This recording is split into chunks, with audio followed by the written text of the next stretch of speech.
Hi, welcome back to the channel. తెలుగులో నుంచి ఇంగ్లీష్కి translate చేయాలి అనుకున్నప్పుడు కొన్ని సందర్భాల్లో తెలియకుండా చిన్న చిన్న మిస్టేక్స్ చేస్తూ ఉంటాము. కొన్ని ఎగ్జాంపుల్స్ మీతో పంచుకోవాలనుకుంటున్నాను.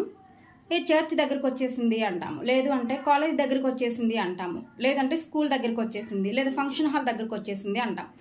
Actually they are typically fixed locations కాబట్టి అవి మూవ్ అయ్యే ఛాన్సెస్ ఉండవు.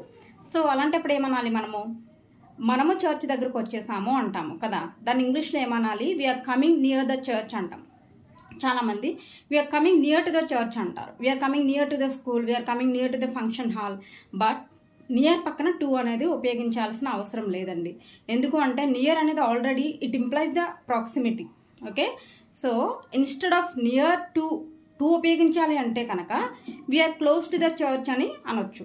బట్ నార్మల్లీ న్యాచురల్ ఫ్రేజింగ్ ఏంటి అంటే we are near the church or we are coming near the church అంటే మనము చర్చ్ దగ్గరికి వచ్చేస్తాం.